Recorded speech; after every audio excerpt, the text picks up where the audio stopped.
जय गुरुदेव नाम किसका, जय गुरुदेव नाम किसका, प्रभु का पावन नाम, प्रभु का पावन नाम। विश्व में शांति कौन लाएगा, जीवात्माओं का उद्धार कौन करेगा, जीते जी प्रभु दर्शन कौन कराएगा, आने वाली मुसीबतों से कौन बचाएगा, भाई भाई में प्रेम कौन लाएगा। जय गुरुदेव।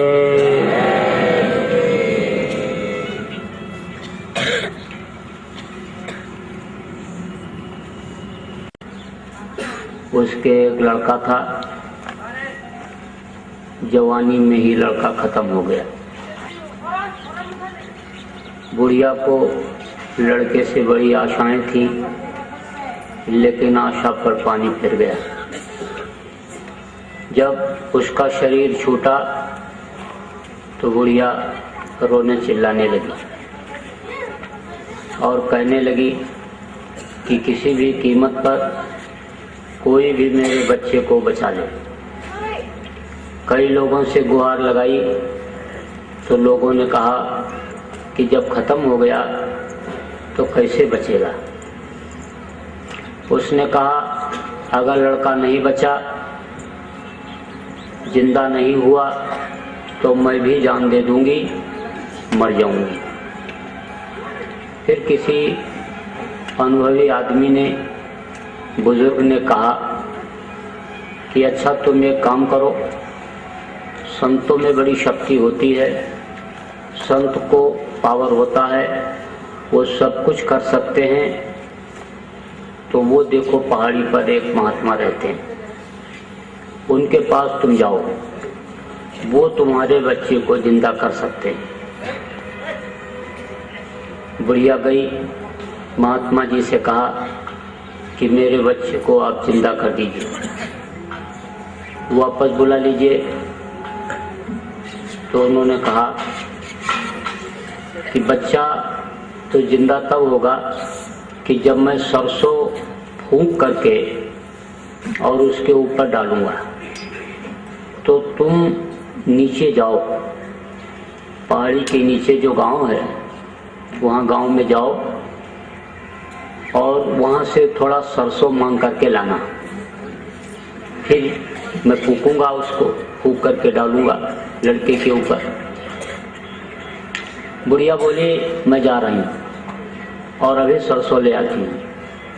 तो जब चलने लगी तब महात्मा जी ने कहा देख ऐसे घर से लाना कि जिस घर में मौत न हुई हो। तो बोली ठीक है। तो गई तो कहा कि थोड़ा सरसों दे दीजिए। एक घर में पहुंची तो घर वालों से कहा थोड़ा सरसों दे दीजिए। सरसों क्या करोगी? लड़के को जिंदा कराऊंगी। क्या मतलब? अरे भाई सरसों से लड़का कैसे जिंदा होगा? तो बुढ़िया ने कहा महात्मा जी ने कहा है। लोग धार्मिक विचारधारा के थे, समझते थे संतों की महिमा को।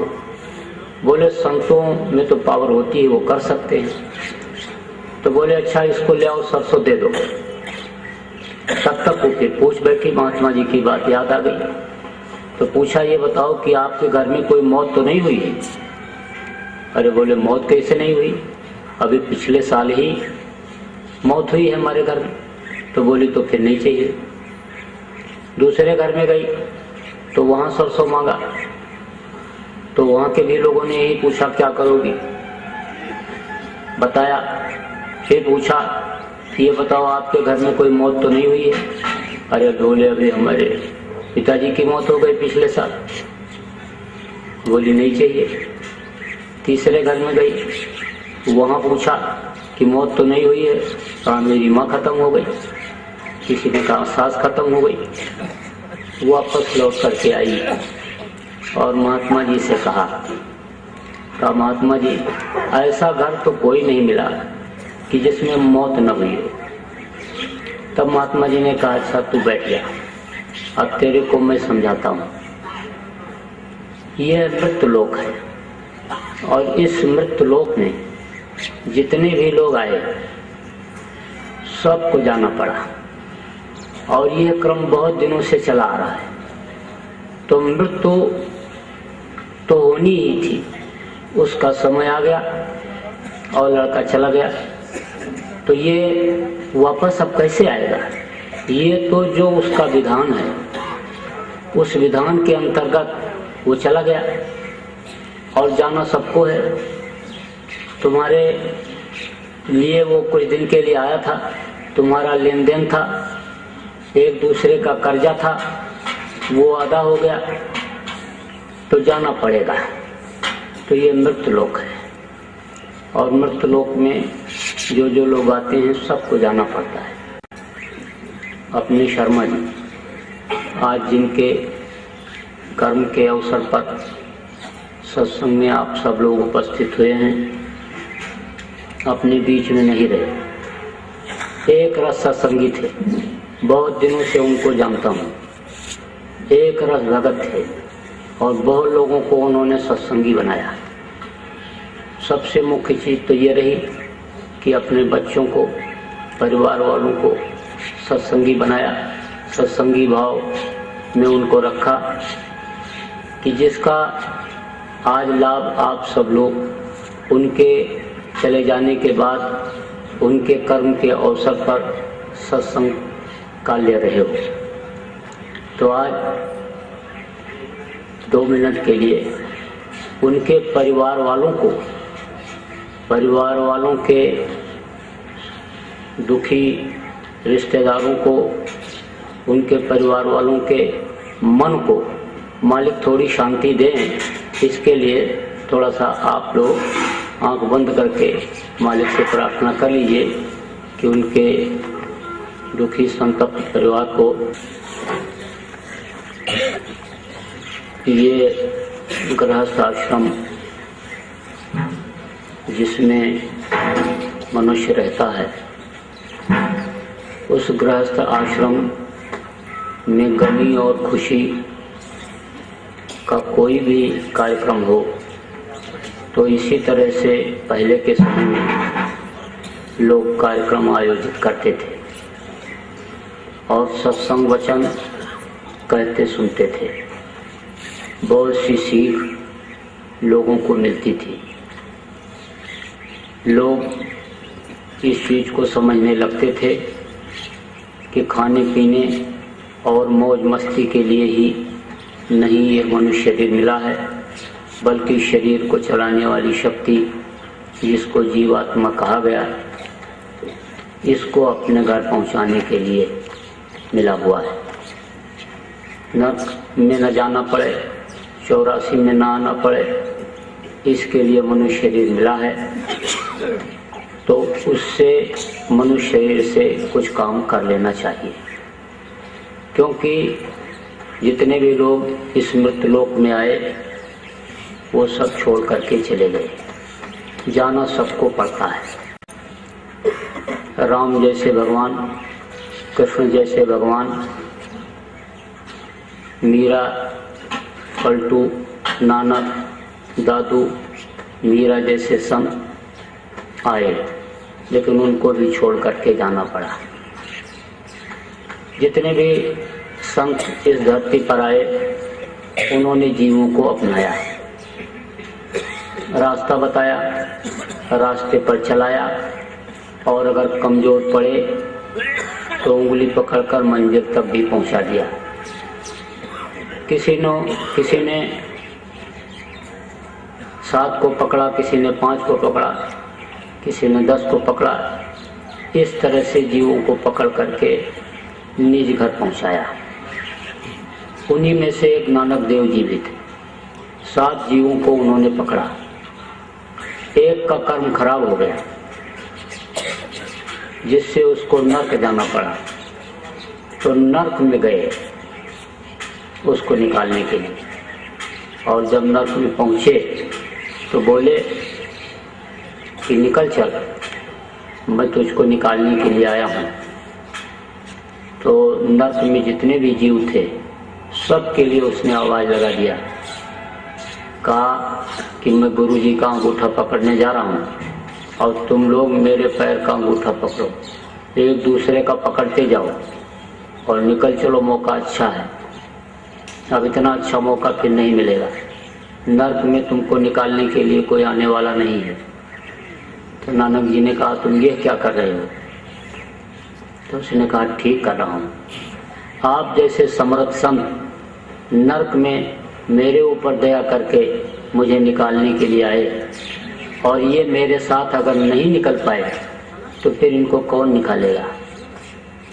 तो नानक जाए अंगूठा बोरा और सब जीवन का किया निवेड़ा, सबको पार कर दिया उन्होंने। एक बार पूरा नर्क नानक देव जी महाराज के समय पर पूरा खाली हो गया था, लेकिन मृतलोक में थे और मनुष्य शरीर में थे तो उनको भी छोड़ करके जाना पड़ा।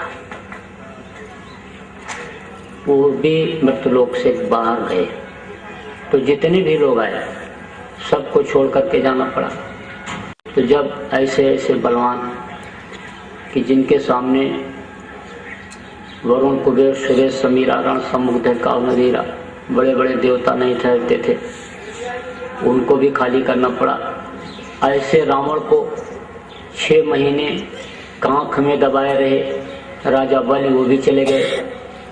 वेणु जैसे दानी चले गए, दधीच जैसे दानी मनुष्य शरीर में थे जिन्होंने देवासुर संग्राम में अपने हड्डी का दान दे दिया था, उनको भी जाना पड़ा। तो हमको आपको भी जाना पड़ेगा। लेकिन अब ये विचार करने की जरूरत है कि जो जो लोग गए फिर वापस तो नहीं आए, कुछ समाचार हाल बताने के लिए नहीं आए, और विभिन्न तरीकों से गए, विभिन्न स्थानों पर उनकी आत्माएं गईं। जो जो गए बहुत नहीं आए, राजा रंग फकीर और कोई जात चढ़पाल की, कोई बंधे जंजीर, कोई जंजीर में बंद करके जाता है, कोई पालकी पर चढ़ करके जाता है। जीवात्मा भी आदमी की, इंसान की कई तरह से निकलती है। जो संत होते हैं वो तो अपनी इच्छा अनुसार निकाल लेते हैं अपनी जीवात्मा को। जो साध होते हैं, अच्छे किस्म के लोग होते हैं, उनकी सुषुम्ना फोड़ करके निकलती है, किसी की आंख से निकलती है, किसी की मुंह से निकलती है, किसी की कान से निकलती है। और जो पापी कुकर्मी जीव होते हैं उनकी गुदा पाखाने पेशाब के रास्ते से निकलती है, तो बहुत तकलीफ होती है। ऐसे रास्ते से निकलने में बहुत तकलीफ होती है। तो ऐसे रास्ते से निकलती नहीं है, निकाली जाती है। तो जो निकाली जाती है तो उसमें कुछ प्रेत योनि में भी चली जाती है। तो जब प्रेत योनि में जाती है जीवात्मा, जबरदस्ती निकाली गई, बगैर टाइम के निकल गई, समय पूरा नहीं हुआ, बीच में ही चली गई, तो वो प्रेत योनि में चली जाती है। तो उसके लिए, उसके शांति के लिए ये सब कर्म किए जाते हैं। जो हवन है, पिंडदान है और तरह तरह की खुशबू की चीज़ें ये सब रखी जाती हैं, ये सब उसके लिए किया जाता है। जो संत के अपनाए हुए जीव होते हैं उनके लिए तो कुछ नहीं। संत के जीव को संत जिनको अपनाते हैं उनको पहुंचा देते हैं। फंस जाते हैं कहीं बीच में तो मनुष्य शरीर मिल जाता है, लेकिन तौर तरीका अपना अपना अलग अलग लोगों का रहा है और लोग उसी तरह से यानी करते आ रहे हैं इस क्रिया को। सत्संगियों को ये चाहिए कि उसमें फंसा न जाए, जिससे कोई लाभ नहीं है उसमें फंसने की जरूरत नहीं है। ऐसे समय पर लोगों को मालिक की चर्चा सुना दिया जाए, मालिक को याद करा दिया जाए और आदमी को ये बोध करा दिया जाए कि भाई जैसे इनका शरीर छूटा है, हमारा भी शरीर किसी दिन इसी तरह से छूटेगा। और मौत जब आदमी को याद रहती है, याद करता रहता है मौत को, तो बुराइयों से वो बचा रहता है। तिब्बत में जब बच्चा पैदा होता है तो उसके कफन को ला करके कमरे में लटका देते हैं, और जब अपने कमरे में जाता है तो अपने कफन को देखता है, और जब देखता है तो मौत याद आ जाती है। तो मौत जब याद आ जाती है, याद रहती है, तो बुराइयों से बचा रहता है। जब आदमी को तकलीफ होती है या देखता है कि मौत के समय पीड़ा होती है, छटपट कर रहा है आदमी, देखो कितनी तकलीफ में है, तो ये सोचता है कि भाई ऐसा कोई कर्म न बनने पावे कि जिससे तकलीफ हो। तो मुख्य रूप से आपको ये याद करने की ज़रूरत है कि हमने आपने जो वादा किया था माँ के पेट में, जब मुंह में मलमूत्र भरा हुआ था, मांस के लोथड़े भरे हुए थे, तो प्रार्थना किया था कि बाहर निकल करके हम दिन रात भजन करेंगे। उल्टा जीव रहा लटकाना, दादुर पक्षी के समाना। दादुर पक्षी की तरह से जब माँ के पेट में उल्टे टंगे हुए थे, तो उस समय पर यही कहा था कि अब प्रभु कृपा करो यही भांति, और सब तजी भजन करो दिन रात। सब कुछ तज करके दिन रात भजन करूँगा। लेकिन बाहर निकलने के बाद वादा भूल गया, और भूलता ही गया। बड़े हुए, पढ़ने लिखने लगे, शादी ब्याह हो गया, बाल बच्चे हो गए, खेती नौकरी दुकान दफ्तर के काम में लग गए, वादा भूलता चला गया। कभी कभी आदमी को होश आता है जब किसी मुर्दा को जलवाने के लिए, गड़वाने के लिए शमशान घाट पर जाता है, और जब तक मुर्दा जलाने की तैयारी होती है तब तक लोग बैठ करके बहुत अच्छी अच्छी बातें करते हैं।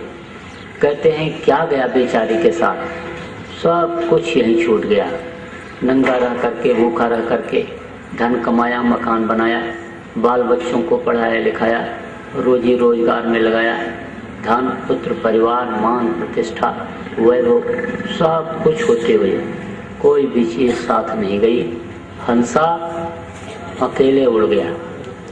तो बगल में जो आदमी बैठा रहता है कहता है भाई साहब यही हाल एक दिन सबका होगा। यह ऐसा स्थान है शमशान घाट कि यहाँ एक दिन सबको आना पड़ेगा, यहाँ आने से कोई बच नहीं सकता है। तो बगल में नौजवान बैठा रहता है, सुनता रहता है, कहता है बात तो ये सब लोग सही कह रहे हैं, लेकिन अभी तो हमारी गृहस्थी कच्ची है, बच्चे छोटे छोटे हैं, घर मकान बना नहीं है।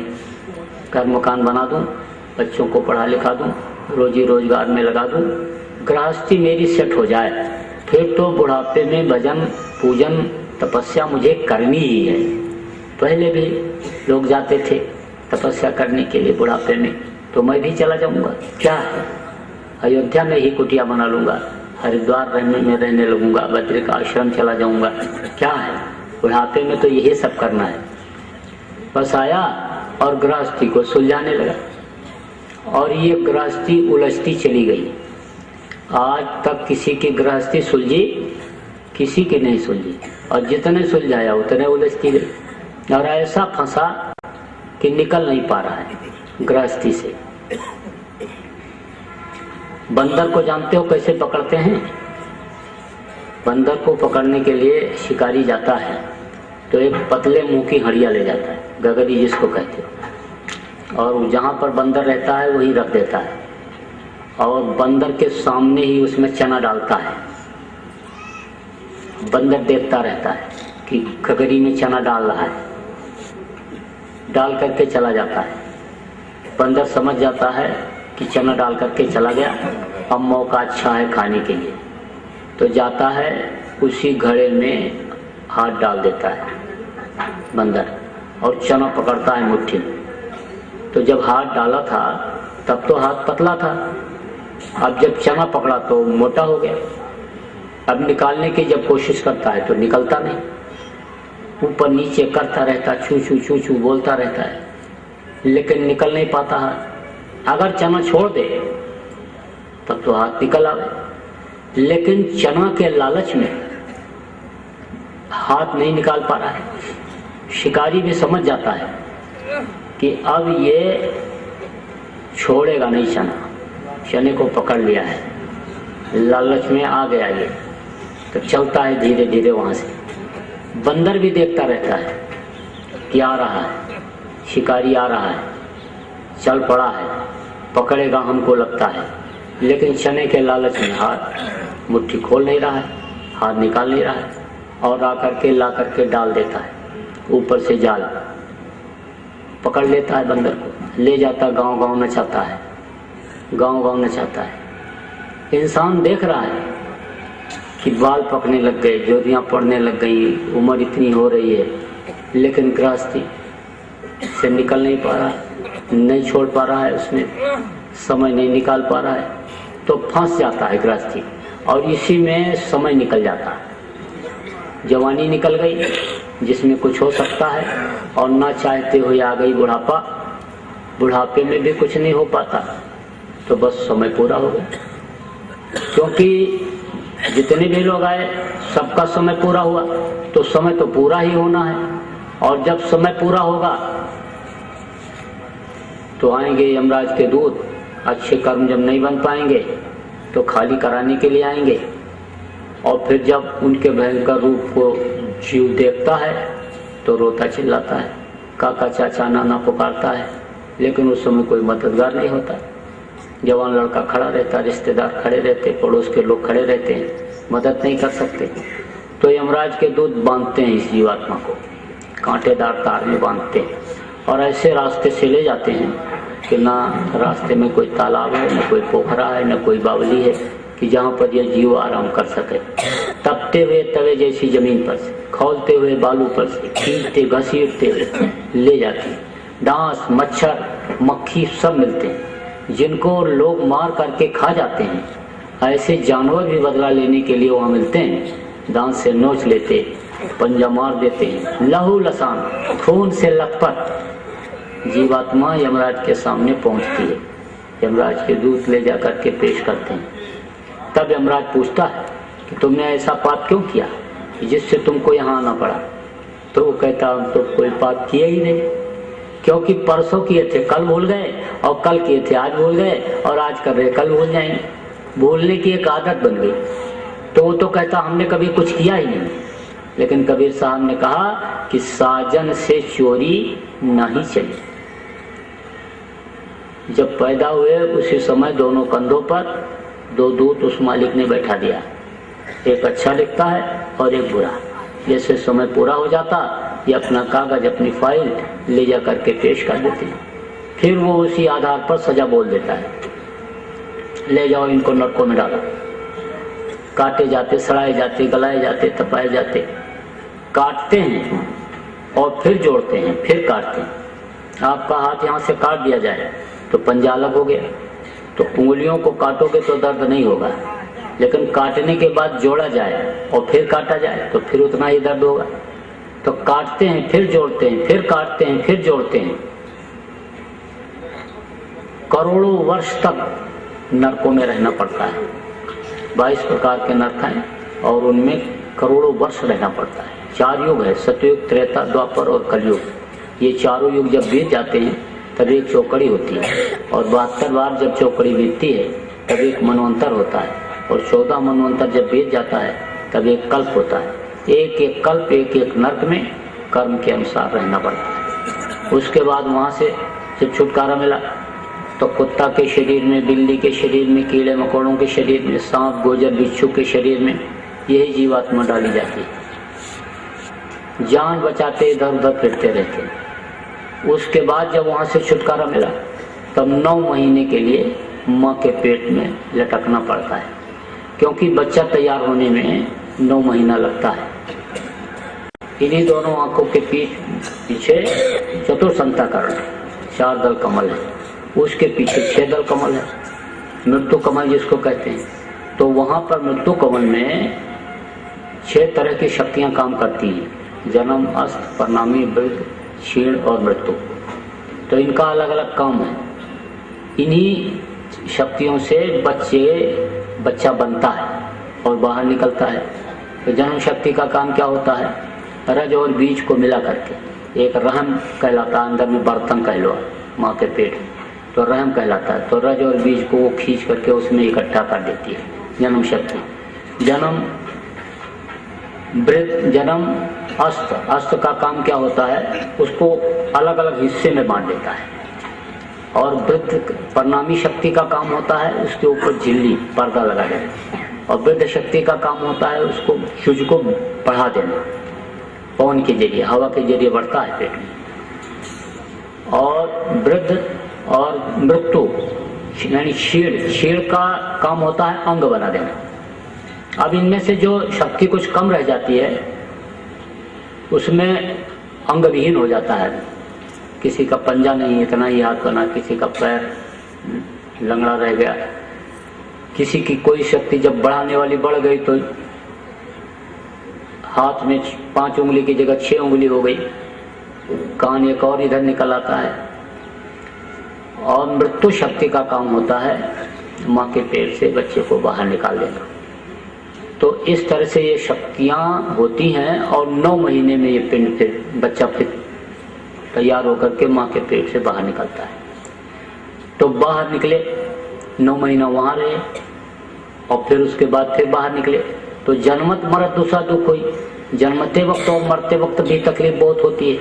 तो जन्मते वक्त की तकलीफ झेला, मनुष्य शरीर मिला, लेकिन सदगुरु नहीं मिले, रास्ता बताने वाले नहीं मिले, तो अपने घर अभी तक पहुंचे ही नहीं पाए। क्योंकि ये मिट्टी और पत्थर का घर ये अपना घर नहीं। अपना घर अगर ये होने को होता तो बाप दादा यही कहते कहते न चले गए होते कि ये घर मेरा, ये घर मेरा, ये घर मेरा। ये अपना घर नहीं, अपना वतन, अपना घर अपने से बहुत दूर हो गया। और अपना घर जहाँ पर है वहाँ कोई गंदगी नहीं, कोई नापदान नहीं बहता, कोई नाली नहीं बहता। वहाँ तो सुंदरता ही सुंदरता है, खुशबू ही खुशबू है, आनंद ही आनंद है। जमीन नहीं है लेकिन महल बने हुए हैं, मणियों मोतियों से जड़ित वो महल दिखाई पड़ते हैं, कबूरे दिखाई पड़ते हैं। वो अपना घर, अपना देश छोड़े हुए बहुत दिन हो गया। और जब से इस मृत्युलोक में आए, इस काल भगवान के देश में आए, तब से अभी तक वापस पहुंच नहीं पाए। तो गुरु महाराज ने, बाबा जय गुरुदेव जी महाराज ने यही तो कहा कितने करोड़ वर्ष बीत गए, कितने सतयुग, त्रेता, द्वापर, कलयुग युग बीत गए और अभी तक तुम अपने घर नहीं पहुंच पाए। तो अब चेत जाओ, अपने घर चलने के लिए अब चेत जाओ, क्योंकि दोबारा ये मनुष्य शरीर तुमको फिर मिलने वाला भी नहीं। और मनुष्य शरीर अगर नहीं मिला तो और किसी पशु या पक्षी के शरीर में, किसी जानवर के शरीर में से ऐसा कोई रास्ता नहीं गया है कि जिससे अपने घर तुम पहुंच पाओगे। यहाँ तक कि देवी देवताओं के शरीर से भी ऐसा कोई रास्ता नहीं गया हुआ है कि जिससे स्वर्ग और वैकुंठ के ऊपर ब्रह्म, पारब्रह्म, काल, महाकाल लोक हैं, उनमें वे जा सकें, अपने वतन, अपने मालिक के पास पहुंच सकें। उनका समय निश्चित है, उनकी सीमा निश्चित है। जब उनका समय पूरा हो जाता है तो उनको नीचे इसी मृत्युलोक में आना पड़ता है। संत क्या करते हैं, जीवों पर जब दया करते हैं और दया की दृष्टि सदगुरु जब अपने अपनाने वाले जीवों पर डालते हैं तो कर्मों को नष्ट करते हैं। अच्छे और बुरे दोनों कर्म ये जीव को पार नहीं करने देते हैं। आपने किसी को रोटी खिलाया, पानी पिला दिया, दवा खिला दिया, किसी का इलाज करा दिया, बच्चे की फीस दे दी, शादी ब्याह करा दिया, समय से लड़की की शादी करा दिया, तो क्या बना? पुण्य बना। तो पुण्य बनेगा तो कहाँ जाओगे शरीर छूटने के बाद? स्वर्ग और वैकुंठ में। लेकिन जैसे समय पूरा होगा, इतने समय के लिए, जितने समय के लिए आपका पुण्य बना हुआ है, उतने समय के लिए स्वर्ग और वैकुंठ में जैसे जाओगे वो पूरा हो जाएगा, वैसे फिर तुमको नीचे मृत्युलोक में भेज देना पड़ेगा, उतर जाना पड़ेगा, उतर आना पड़ेगा। पुण्य छीड़े मृत्युलोक है। हाँ, ये जरूर है कि वहाँ के जो जीव होते हैं अच्छे अच्छे घरों में जन्म लेते हैं, राजा महाराजा के यहाँ, बड़े बड़े सेठ साहूकारों के यहाँ सम्मानित स्थान पर बैठाए जाते हैं, पंडित मुल्ला पुजारी मठ के मठाधीश बनाए जाते हैं, आश्रम के महंत बनाए जाते हैं। और पाप अगर बना तो नरकों में जाना पड़ेगा। तो ये दोनों बाधक होते हैं। तो इसीलिए पाप पुण्य जब दोनों नाशे और तब पावे ममपुर वासे, तो वो दोनों को नष्ट करते हैं। तो देवता भी तरसते हैं इस मनुष्य शरीर के लिए, क्योंकि उनके अंदर रास्ता ही नहीं है ऐसा। नर समान नहीं कौनो देही, और जीव चराचर जाचते, चर और अचर के जितने भी जीव हैं सब इस मनुष्य शरीर के लिए प्रार्थना करते रहते हैं कि थोड़े समय के लिए भी हमको मनुष्य शरीर मिल जाता हो तो हम अपना काम बना लेते। तो यह साधना का घर है, पूजा का यह मंदिर है। साधन धाम मोक्ष का द्वारा, अब पाए न जे परलोक समारा, सो परत दुख पावई, सिर दुन दुन पछताएं और कालें कर्म ईश्वरें मिथ्या दोष लगाएं। पूजा का घर है, इन्हीं दोनों आंखों के बीच से रास्ता गया हुआ है। गुरु महाराज बाबा जय गुरुदेव जी महाराज ने तो बताया ही, लेकिन और लोगों ने भी बताया। कहा ऐन के अधर दो चश्म के बीच, ऐन माने ये चेहरा, ऐन के अधर दो चश्म के बीच, चश्म माने आंखें, आंखों के बीच में खशम को खोज, खशम माने पथ, परमात्मा की तलाश कर, जहाँ झलक तारा, जहाँ तारा झलकता है। ऋषि मुनियों ने कहा कि अंदर में प्रकाश है, हजरत मोहम्मद साहब ने कहा अंदर में रोशनी है, ईसा मसीह ने भी कहा if thine eye be single thy whole body shall be full of light. लोगों ने अनुभव भी किया, देखा भी। अगर देखा ना होता तो ब्रह्मानंद कैसे लिखते? ब्रह्मानंद ने कहा कि अचरज देखा बारी साधो, अचरज देखा बारी रे, गगन बीच अमृत का कुआं, झरे सदा सुखकारी रे, पंग पुरुष चढ़े बिन सीढ़ी, पीवे भर भर जारी रे, अचरज देखा बारी साधो, अचरज देखा बारी रे। बिना भूमि एक महल बना है, तामे ज्योत अपारी, कोई हाइड्रोजन ट्यूबलाइट गैस बत्ती नहीं जल रही, लेकिन जर्रे जर्रे में रोशनी है। मकान में हर जगह पर प्रकाश, हर जगह पर रोशनी है। अंधा देख देख सुख पावे, बात बतावे सारी रे। आंख को बंद किया तो अंधे हो गए, लेकिन इन बाहरी आंखों को बंद करने पर अंतर में उजाला होता है और उस प्रकाश से वो चीज दिखाई पड़ती है। उन्होंने इस चीज को लिखा,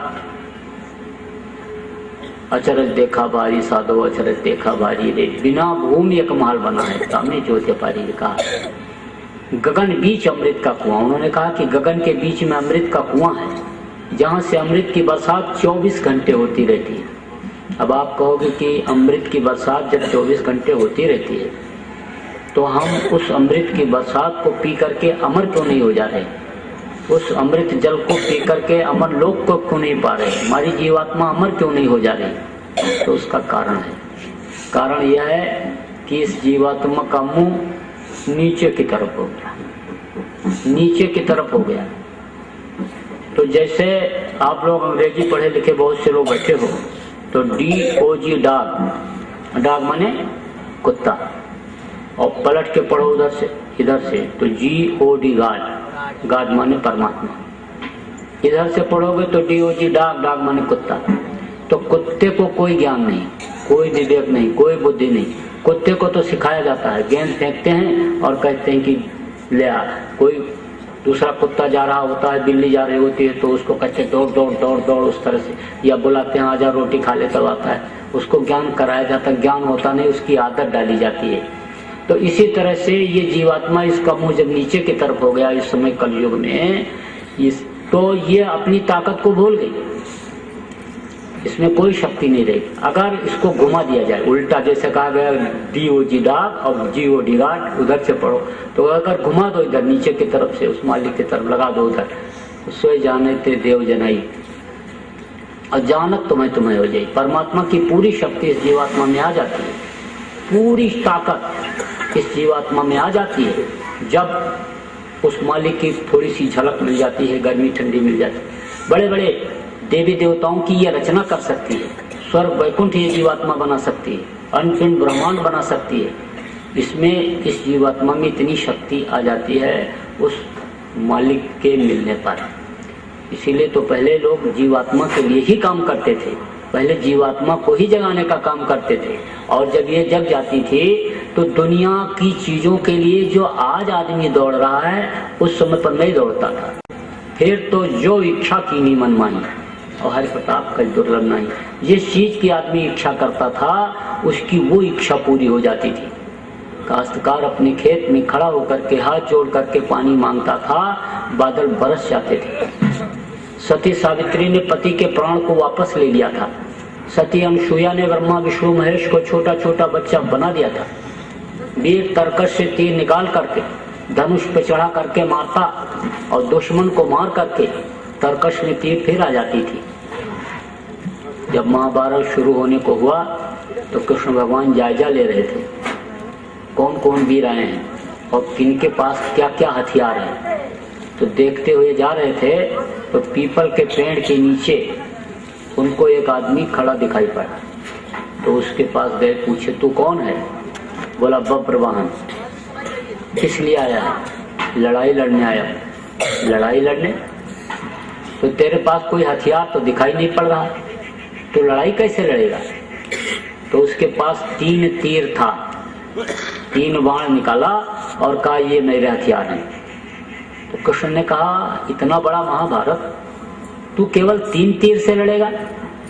अरे बोला एक एक तीर मेरे कमाल दिखाएंगे। अच्छा क्या कमाल दिखाएंगे? तो उसने कहा देखो मैं एक तीर ये निकाल रहा हूं और इसको अभी धनुष पे चढ़ा करके छोड़ता हूं। पीपल के पेड़ के ऊपर जितने भी पत्ते हैं वो सब को नत्थी करेगा और बींध करके फिर आएगा जमीन पर जितने पड़े हुए पत्ते हैं सूखे गीले सब को नत्थी करके और फिर मेरे पास आ जाएगा। तो बोले अच्छा ठीक है छोड़। तो छोड़ा उसने बाण।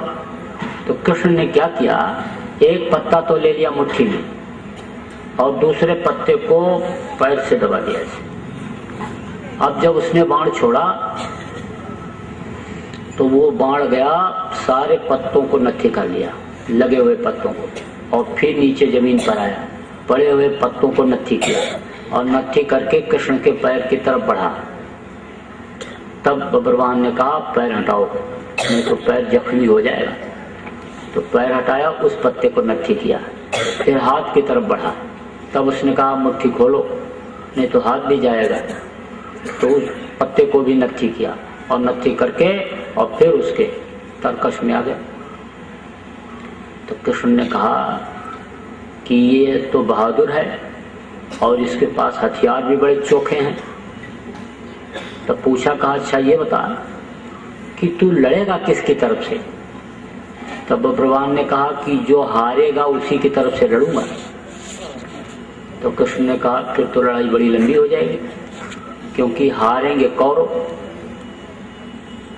और ये कौरवों की तरफ लड़ेगा, तो हम और ये दोनों आमने सामने हो जाएंगे और लड़ाई लंबी हो जाएगी।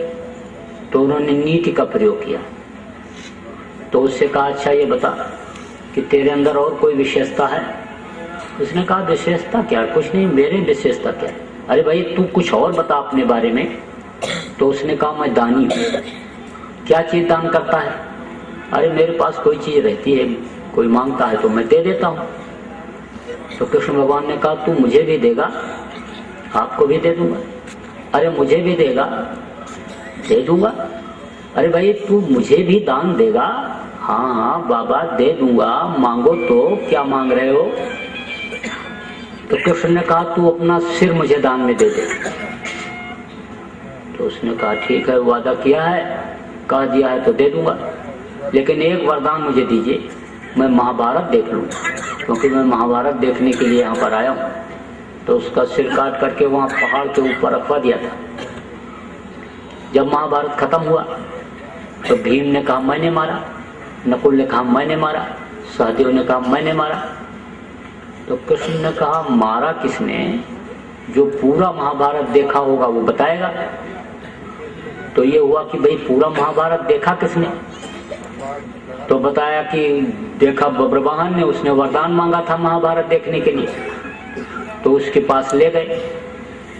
तो उससे कृष्ण भगवान ने कहा ये बता कि तूने महाभारत देखा?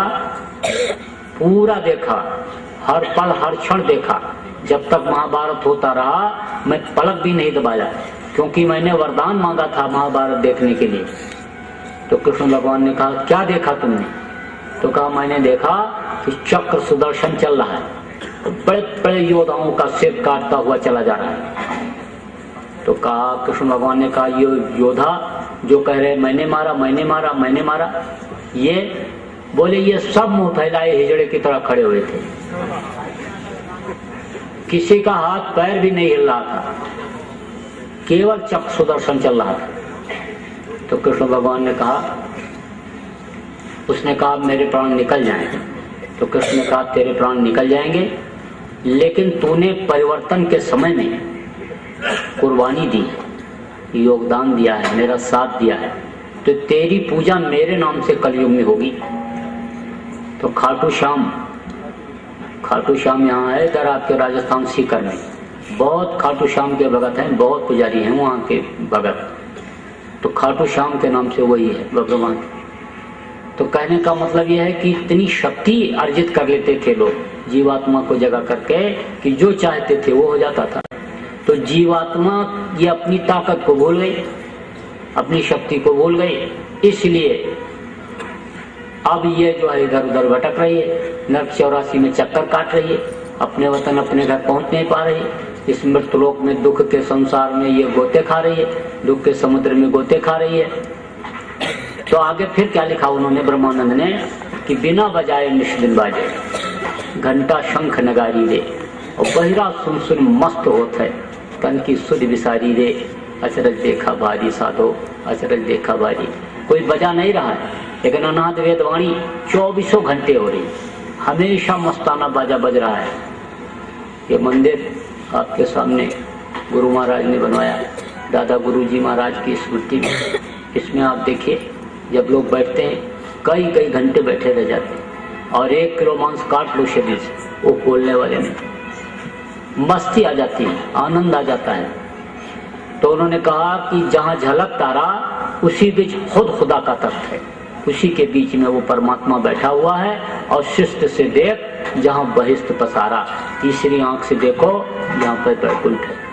परम पूज्य बाबा जय गुरुदेव जी महाराज भी कह रहे, जो गोस्वामी जी महाराज ने कहा कि उगर ही विमल विलोचन ही के, और मिटे ही दोष दुख भव रजनी के, और सूझे रामचरित मणिमाणिक गुप्त प्रकट जो जय का। अंतर में मानस में जो राम का चरित हो रहा है वो तब दिखाई पड़ेगा जब दिव्य दृष्टि खुलेगी, आत्मचक्षु नेत्र खुलेगा, तब दिखाई पड़ेगा। तो वही बाबा जी भी कह रहे हैं कि इस समय पर तीसरी आंख खोल करके भगवान का मिलना बहुत आसान है। इस समय कलयुग में आटा दाल का मिलना कठिन, लेकिन मालिक का मिलना बहुत आसान। और जब मालिक मिल गया तो उसी की बनाई हुई ये सारी खिलकत है। फिर पापी पेट के लिए इंसान को गुनाह करने की, गलती करने की जरूरत पड़ेगी नहीं। तो आप लोगों में से जीवात्मा के कल्याण का, अपने घर पहुंचाने का रास्ता जिनको नहीं मिला, आप लोग ले लीजिए। बाबा जी दे रहे, बांट रहे हैं, इस समय दान में दे रहे हैं। कोई ये जरूरी नहीं है कि आगे चल करके फिर वो इसी तरह से उदारता बरतें और दें। कोई दिन के लिए बीच में तबीयत खराब हो गई तो बंद कर दिया, तो लोग रोते हुए तड़पते हुए चले गए वापस। कितनी तड़प लोगों में देखी गई। तो कोई जरूरी नहीं है कि फिर आगे वो जो इस समय पर अनमोल चीज दे रहे हैं वो आपको मिल ही जाए। राजपाट धन दौलत देने से जो चीज नहीं मिलने वाली उसको बाबा जी दान में दे रहे हैं, लुटा रहे हैं। आप ले लो। पलटू साहब ने कहा कि डोबिया वो मर जाएगा, चादर लीजिए धोए, चादर लीजिए धोए भाई वो बहुत पुरानी, और चल सतगुरु के घाट बहे जाए निर्मल पानी। तो चादर कौन सी है? ये अंदर का, ये जो चतुष्अंतःकरण में जो कर्म जमा होते हैं उसको धोने की बात उन्होंने कहा। जाति के धोबी की बात नहीं आई है। बाबा जी भी पहले कहा करते थे कि मैं जाति का धोबी नहीं हूँ, लेकिन मन चित्त बुद्धि अंतःकरण का सफाई करने वाला धोबी हूँ। तो आप अपनी अंतरात्मा की धुलाई करा लो, और जब बर्तन साफ हो जाएगा, दिल का हुजरा साफ हो जाएगा, तो मालिक आकर के बैठ जाएगा। और जब तक गंदगी रहेगी, सिंहासन गंदा रहेगा, तब तक वो कहाँ से बैठेगा, वो कैसे दिखाई पड़ेगा। जब तीसरी आंख के सामने पर्दा लगा रहेगा तो कैसे यानी वो दिखाई पड़ेगा। हम आप आमने सामने बैठे हैं, बीच में पर्दा लगा दिया गया, बहुत दूर हो गए, और पर्दा हट गया तो आमने सामने। इसी तरह से वो मालिक इसी मनुष्य मंदिर में मिलता है। तभी तो उसने कहा, तभी तो कबीर साहब ने कहा कि जो तिलमा ही तेल है, जो चकमक में आग, और तेरा साईं तुझ में जान सके सो जान। फकीर ने भी कहा कि अल्लाह अल्लाह का मजा मुर्शिद के मैं खाने में है, और दोनों आलम की हकीकत एक पैमाने में है। ना खुदा मंदिर में देखा, ना खुदा मस्जिद में है, और शेख जी रिंदों से पूछो दिल के आशियाने में, इसी में वो मिलता है।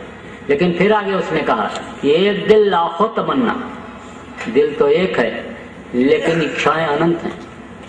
10 बीघा जमीन है तो 100 बीघा हो जाए, 200 बीघा हो जाए, 500 बीघा हो जाए, एक दुकान है 4 दुकान हो जाए, एक मकान है 8 मकान हो जाए, जिसके पास लाख है कहता करोड़ हो जाए, करोड़ों वाला कहता अरब खरब हो जाए, अरब खरब जिसके पास है कहता कुबेर भगवान का खजाना हम ही को मिल जाए। तो एक दिल लाखों तमन्ना, उस पे फिर इतनी हविश, फिर ठिकाना है कहाँ उसको बिठाने के लिए। तब फिर उसने कहा कि दिल का हुजरा साफ कर, जाना के आने के लिए, जाना माने वो मालिक परमात्मा, और ख्याल गैरों का हटा, थोड़ी देर के लिए दुनिया की तरफ से ध्यान को हटाओ, ख्याल दुनिया, ख्याल औरों से हटाओ उसको बिठाने के लिए, क्योंकि एक म्यान में 2 तलवार नहीं रह सकती।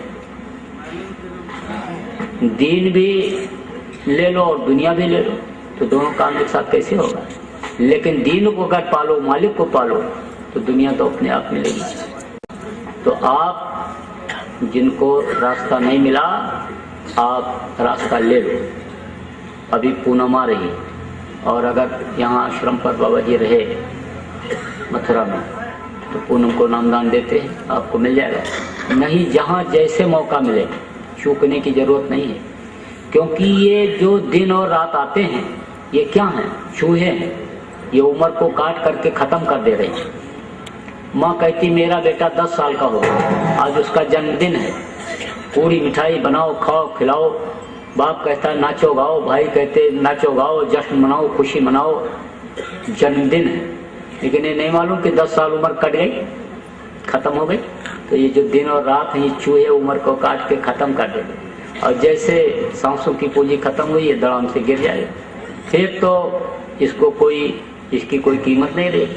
और जानवरों की, पशु पक्षियों के यानी मृतक शरीर की कीमत रहती है, लेकिन आदमी के, मानुष के शाम कोई काम नहीं आया तो ये किसी काम का नहीं रह जाता। 2 घंटे भी घर में नहीं रहने देते, कहते जल्दी करो, निकालो, नहीं तो मिट्टी खराब हो जाएगी। और अब समय वो निकल गया कि बाप के सामने लड़का मर जाता था तो राजा से हिसाब हो जाता था कि बाप बैठा है, लड़का खत्म क्यों हो गया।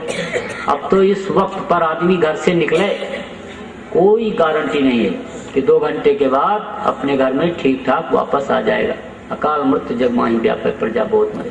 तो ऐसे समय में आत्मा के लिए कुछ करना जरूरी है। और आप लोग जिनको, बहुत से लोगों को नामदान मिल गया, आप लोग भजन करो, नियमित रूप से करो। जो गुरु महाराज ने कहा 1 घंटा सुबह अपने अपने घरों में समय निकालो, तो आप नियमित रूप से समय निकालो, और शाम के समय एक जगह इकट्ठा हो जाओ। गांव में, मोहल्ले में, किसी दिन किसी के यहाँ, दूसरे दिन दूसरे के यहाँ, तीसरे दिन तीसरे के यहाँ इकट्ठा हो गए, और वहाँ एक प्रार्थना बोले, और आधा घंटा ध्यान, आधा घंटा भजन कर लिया। आश्रम पर आप जो लोग रहते हो, यहाँ सुबह शाम प्रार्थना ध्यान भजन का कार्यक्रम वो चलता है, आप उसमें जरूर शरीक हुआ करो, बैठा करो, घाट पर जरूर बैठो। बैठोगे तो पार करने वाले को भी दया आ जाएगी, पार कर देगा। और बैठोगे ही नहीं, आलसी कर जाओगे, तो कैसे बात बनेगी। तो खेल खेल में भी बात बन जाती है। जैसे सिनेमा की रील चलती है, ऐसे कर्मों की रील चलती है। तो कभी तो बहुत अच्छे भाव रहते हैं कि अरे भजन कर लिया जाए, क्या है जीवन में, पता नहीं कब आँख बंद हो जाए। अब उसके बाद में अब ये जो सतोगुणी रील चल रही है, अब उसके बाद रजोगुणी रील आई, रजोगुणी रील आ गई तो बस थोड़ा रजाई और सरकाए, बोले सुबह उठ जाएंगे 4 बजे तो जरूर करेंगे, उठ जाएंगे। अब बस लेट गए, थोड़ी देर लेटे रहे, तब तक तमोगुणी रील आ गई। बस याद आ गया किसी ने गाली दिया था 10 साल पहले, अब उसके ऊपर गुस्सा करने लगे। अब कहे अब मिल जाता तो मार देता, अब प्लानिंग करने लग गए कि मारेंगे, अब तो बदला लेंगे। तब तक फिर सतोगुणी रील आ गई, अरे मारेंगे तो मारेगा वो भी, और मार दिया कहीं मर गया तो मानव हत्या का पाप लगेगा, ये हो। तो इसी तरह से रील ये चलती रही। इसी तरह से सतोगुणी भाव रहा, और उसमें मन थोड़ी देर के लिए अगर रुक गया तो उतने में ही काम हो जाता है। इसलिए बैठना जरूर चाहिए, अभ्यास जरूर करना चाहिए, और मन चंचल ये न हो उसके लिए थोड़ा सा खान पान में परहेज रखना चाहिए। इधर उधर खाने पीने से कर्म आ जाता है। और शाकाहारी की जो शिक्षा गुरु महाराज दे रहे हैं, उस शिक्षा को तो आप लोग गांठ में बांध लो। शाकाहारी रहना ही है जीवन में, और अगर कहीं मांसाहार का सेवन किया तो जान करके जो गलती करता है उसको बहुत सख्त सजा मिलती है। अब आप इस बात को समझो कि उत्तम कुल पुलस्त का नाती, और शिव बिरज कोई उत्तम कुल पुलस्त ऋषि का नाती था। सोने की लंका थी, 4 वेद 6 शास्त्र और 18 पुराण का जानकार था। बड़े बड़े देवता उसके सामने नहीं ठहरते थे, वरुण कुबेर सूर्य समीरा, रण सम्मुख देख काव नदीरा। लेकिन उसको राक्षस कहा गया। किसको? रावण। क्यों राक्षस कहा गया और क्यों उसका सर्वनाश हुआ? मांस खाता था, शराब पीता था, और दूसरे की माँ बहन बहू को गलत नजर देखता था, इसीलिए उसका सर्वनाश हो गया। 1 लाख पूत 1.25 लाख नाती, और तो रावण कर दिया न, एक भी नहीं बचा, सब चले गए। तो अब आप इस बात को समझो कि जब वो नहीं बचा तो उसका कर्म करने वालों का क्या हाल होगा। तो उस बुराई से तो हमेशा दूर रहना। ऐसे नशे का सेवन मत करना कि जिससे माँ बहन बहू बेटी की पहचान आंखों से खत्म हो जाती है। इस बात को आप लोग गांठ में बांधो। और शराब में तो 1000 बुराई, 1000 बुराई। एक बार, अरे जल्दी तो नहीं है, अरे भूख तो नहीं लगी, तो फिर खा के आए हो गए। थोड़ा ठीक है, तो टाइम है, थोड़ा सुना देते हैं जब सब लोग कह रहे हैं। तो एक बार अकबर ने बीरबल से कहा कि ये बताओ कि दुनिया में सबसे बुरी चीज क्या है। तो बीरबल ने कहा कि आप हमको थोड़ा मौका दीजिए तो हम आपको बताएंगे। बोले ठीक है। तो अकबर के महल के पीछे एक बगीचा था।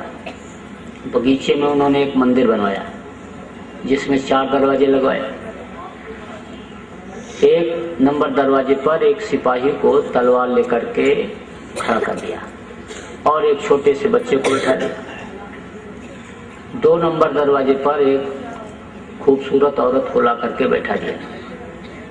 3 नंबर दरवाजे पर कुछ मांस के टुकड़ों को तलवा करके फ्राई करके रखवा दिया और सिपाही खड़ा कर दिया। 4 नंबर दरवाजे पर शराब की बोतल रखवा दी और सिपाही खड़ा कर दिया। जब इतनी कार्रवाई पूरी हो गई तो शहर के प्रतिष्ठित साधु को उनके चेला के साथ बीरबल ने बुलवाया। तो साधु बाबा को तो बैठा दिया मंदिर में और चेले से कहा जब गुरुजी बुलाएंगे तब तुम अंदर आना। तो चेला हो गया बाहर। थोड़ी देर के बाद साधु बाबा ने अपने चेले को बुलाया, बेटा आ जा, जरूरत है तेरी। तो चेला जब मंदिर में 1 नंबर दरवाजे से अंदर जाने लगा तो सिपाही ने रोका और कहा इस लड़के का कत्ल कर दो और फिर तुम अंदर चले जाओ। तो उसने कहा मानव हत्या इतना बड़ा पाप तो कोई पाप नहीं होता है।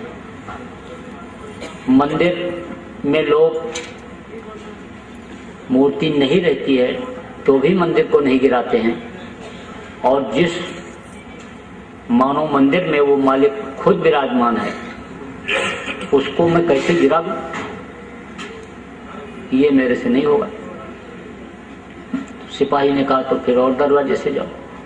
जब 2 नंबर दरवाजे पर पहुंचा तो औरत ने कहा तुम अपनी मुझे पत्नी बना लो और फिर उसके बाद अंदर जाओ। तो उसने कहा मैं तो विरक्त हूं और तुम तो मेरी माँ और बहन की तरह से हो। जननी सम जान पर नारी और धन पर आए विषते विष वाली, दूसरे का धन जहर से भी जहर होता है, और दूसरे की माँ बहन अपनी माँ और बहन की तरह से होती, और मैं तो ये काम कैसे कर सकता हूँ, ये नहीं होगा। तो उस औरत ने कहा तो फिर और दरवाजे हैं, इसमें जाना है तो और किसी दरवाजे से जाओ। 3 नंबर दरवाजे पर जब पहुंचा तो सिपाही ने कहा ये मांस के टुकड़े हैं, इनको तुम खा लो और फिर अंदर चले जाओ। तो उसने कहा ये भी खाने वाली चीज नहीं है, मनुष्य का भोजन ही मांस नहीं है। जड़ वस्तु का भोजन मनुष्य ग्रहण करता है, जड़ जो है वो मनुष्य का भोजन है, और चेतन को खाने का चेतन अधिकारी नहीं है। कुछ चेतन ऐसे हैं जैसे कुत्ता, बिल्ली, शेर, ये खाते हैं मांस, लेकिन उनका मैदा अलग होता है, चाट के पानी पीते हैं। और जो सूंघ के यानी खींच करके पानी पीता है वो मांस खाने का अधिकारी नहीं है। जैसे जानवरों में भी गाय, घोड़ा, बैल, भैंसा ये सब खींच के पानी पीते हैं। तो ये इनके आगे मांस आप डाल दो तो ये सूंघ करके छोड़ देते। एक खींच के पानी पीने वाला आदमी ही ऐसा है कि जो कुछ नहीं सूंघता, सब खाता दबाता चला जाता है, बाकी जानवर भी सूंघ करके छोड़ देते। तो मनुष्य का भोजन जड़ वस्तु है, धान, गेहूं, चना, ज्वार, बाजरा, मक्का, ये मनुष्य का भोजन है। मांस खाने वाले का हमेशा दिमाग गर्म रहता है, खून में इतनी गर्मी रहती है कि कुछ भी कभी भी कर सकता है। क्रोधी स्वभाव ही उसका हो जाता है, कामी स्वभाव ही उसका हो जाता है, अहंकारी स्वभाव ही उसका हो जाता है। एक कमरे में आप गाय बंद कर दो, बैल बंद कर दो, और दूसरे कमरे में 4 कुत्ता बंद कर दो। जिसमें 4 बैल आपने बंद किया, गाय बंद किया, उसमें आप चारा डाल दो, तो रात भर चारा खाएंगे, वो जुगाली करेंगे, गोबर करेंगे, आराम से बैठे रहेंगे, और सुबह जब दरवाजा खोलोगे तो आराम से निकल जाएंगे। लेकिन जिसमें आपने कुत्ता बंद किया उसमें बढ़िया से बढ़िया खाना आप डाल दो, तो उसको अच्छा से अच्छा खाना खाएंगे भी, और रात भर झों झों करेंगे, और सुबह जब दरवाजा खोलोगे तो किसी का पैर कटा रहेगा, किसी पूंछ कटी रहेगी, किसी कान कटा रहेगा, नोचेंगे एक दूसरे को गर्मी से। तो मांस मनुष्य का भोजन नहीं ग्रहण करना चाहिए। तो उसने कहा ये मनुष्य का भोजन नहीं है, इसको मैं नहीं खाऊंगा। तो सिपाही ने कहा तो फिर जो मांस खाएगा वही मंदिर में अंदर जाएगा इस दरवाजे से, और अगर तुमको जाना है तो कोई और रास्ता खोजो। अब केवल 4 नंबर दरवाजा बचा था। तो 4 नंबर दरवाजे पर जब पहुंचा तो सिपाही ने कहा शराब पी लो और फिर तुम अंदर चले जाओ। तो उसने कहा शराब? मुसलमानों की किताबों में लिखा है कि एक कतरा भी शराब का अगर जिस्म पर पड़ जाए तो उसको काट करके फेंक देना चाहिए। जो ऐसा नहीं करता वो शरीयत और इस्लाम दोनों से गिर जाता है। लेकिन हिंदुओं के यहाँ लिखा है कि खूब पियो, लिखा है कि गंगा जल कृत बारों जाना और तदप न संत करें ते पाना। गंगा जल जैसे जल में चाहे शराब बनाया गया तो नहीं पीना चाहिए। शिष्ट लोग नहीं पीते, अच्छे लोग सज्जन लोग नहीं पीते हैं। तो उसने कहा शराब पीने वाली चीज नहीं है, इसको मैं नहीं पीऊंगा। तो बोला कि तो जो शराब पिएगा वही अंदर जाए। तब तक गुरुजी की आवाज अंदर से आ गई, अरे बेटा तू कहाँ रह गया, तेरी मुझे जरूरत है। उसने कहा गुरु जी को मेरी जरूरत है? मुझ ना चीज की जरूरत गुरु महाराज को, और मैं उनके जरूरत के मुताबिक समय से न पहुंच पाऊं, लेकिन मैं करूं क्या करूं? बोला गुरु जी मैं तो फंस गया, क्या करूं? गुरु जी ने कहा जैसा तेरा विवेक काम करे, बुद्धि काम करे, तू कर ले बेटा, तेरी मुझे जरूरत है। अब उसने सोचा पानी ही तो है, लाओ पी ले। शराब तो पानी है, क्या है, पी ले। पी लिया। अब पी लिया तो नशे में आ गया। अब जब नशे में आया तो गया मांस खाया। मांस खाने के बाद औरत से भोग की, और जब उठा तो कहता अरे मेरे से तो बड़ी गलती हो गई, अरे मैं तो कहीं का ही नहीं रहा, अगर किसी ने देख लिया तो फिर तो मुझे फांसी राजा से दिलवाएगा और गुरुजी भी आश्रम से निकाल ही देंगे, मैं तो कहीं का नहीं रहा। अब इधर उधर देखा तो कहीं कोई नहीं दिखाई पड़ा। क्योंकि जितने सिपाही और दरवाजे पर लोग थे सबको अंदर बीरबल ने बुला लिया था। 1 नंबर दरवाजे पर वही लड़का बैठा हुआ था, तलवार वहीं रखी हुई थी। तो इसने देखा तो कहा कि लड़के ने ही देखा है और यही लोगों से कहेगा। तो तलवार भी रखी है, कोई देख भी नहीं रहा, तो न रहे बांस और न बजे बांसुरी, उठाओ तलवार और लड़के को खत्म कर दो। जब गया लड़के को जब मारने के लिए तलवार उठाया, तब तक बीरबल आया अंदर से हाथ पकड़ लिया। बोले बस अब खेल खत्म हो गया। अकबर से बीरबल ने कहा हुजूर आपने देखा? बोले देखा तो सब, लेकिन समझ में बात नहीं आई। तब बीरबल ने कहा कि हुजूर एक दफा आपने मेरे से ये पूछा था कि सबसे बुरी चीज दुनिया में क्या है, तो सबसे बुरी चीज है शराब। जो शराब पीता, मांस खाता, व्यभिचार करता, खून कत्ल करता, जमीन जायदाद बेचता, वादा खिलाफी करता है, 1000 बुराई शराब। इसलिए आप लोगों में से अगर सोहबत के असर से किसी को पीने की आदत भी बन गई हो तो आज दान में दे दो हमको, आज संकल्प बना लो, छूट जाएगा। संकल्प में बहुत बड़ी शक्ति होती है। संकल्प ही कार्य को पूरा करता है। जब संकल्प बनाया भगत सिंह ने, चंद्रशेखर, अशफाकुल्लाह खां, राजेंद्र लाड़ी ने कि हमको देश को आजाद कराना है, तो संकल्प ने देश को आजाद कराया। बदले में चाहे उनको फांसी का फंदा ही क्यों न मिला, लेकिन देश आजाद हो गया। जब संकल्प बनाया हनुमान ने कि हमको धर्म की स्थापना करवानी है, तो जब लंका में गए और पूंछ में आग लगाया जाने को हुआ तो तनिक नहीं घबराए। राम काज कीने बिना मोह कहाँ विश्राम। तो जो उनका संकल्प था राम काज कीने बिना मोह कहाँ विश्राम, मिश्री के अंदर रस्सी पड़ी रहती है, टुकड़ा पड़ा रहता है बांस का, वो भी मिश्री के भाव बिकता है। 400 रुपया किलो मिठाई दुकान से खरीदो तो दुकानदार डिब्बे में रख करके 400 रुपया के भाव उस डिब्बे को भी तोल देता है, क्योंकि डिब्बे में मिठाई रहती है। तो इसी तरह से संग का असर होता है। इसीलिए कहा गया बुरे का संग नहीं करना चाहिए। संग किसका करना चाहिए? साध संग मोहि देव नित, परम गुरु दाता, साध का संग करो, परमार्थी का संग करो। खराब मन जिसका हो, मन मलिन वाले का साथ न करो। आप परमार्थ करना चाहते हो, आपके मन में है, लेकिन उसने बीच में बाधा डाल दिया, तो उस परमार्थ से आप महरूम रह जाओगे। इसलिए मन मलिन वाले का भी साथ करो। हमेशा इस चीज का ध्यान रखो कि शरीर से अच्छा काम बुरा ना हो। किसी को अगर कोई भूखा दुखा आ जाए, उसको भूख लगी है तो रोटी खिला दें, प्यासे को पानी पिला दें, दूसरे के खाने वाले का फैलावे नहीं।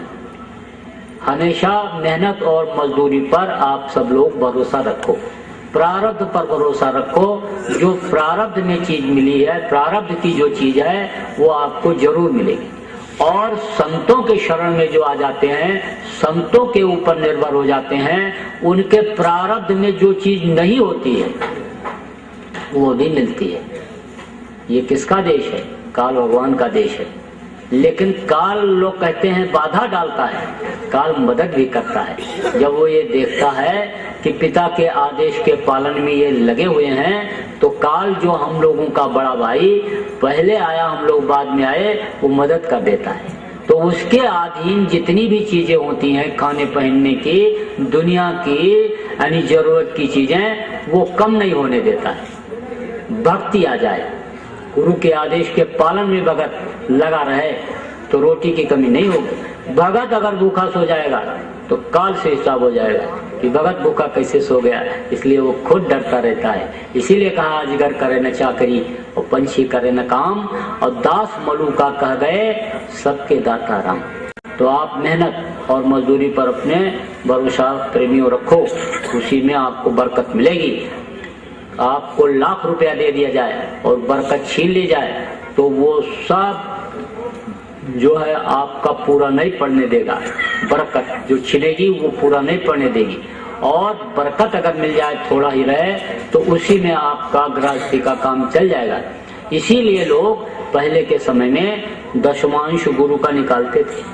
तनख्वाह पाते ही दशमांश निकाल करके गुरु के लिए रख देता था गृहस्थ। जब अनाज पैदा होता तो खलियान में ही दशमांश गुरु का निकाल के अलग रख देता था।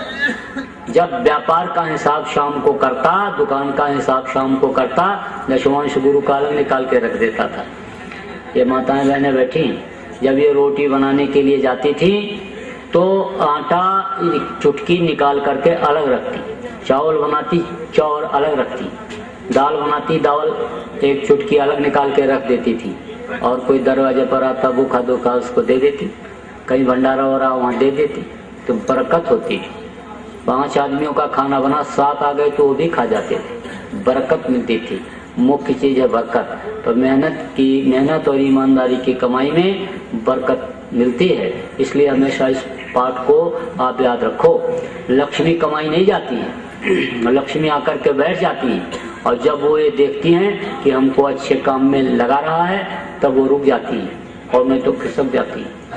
माया तो है राम की, मोदी सब संसार, और जाको चिट्ठी उतरी सोई खर्चनहार। जिसको हुक्म होता है कि तू खर्चा कर, वही खर्चा करता है।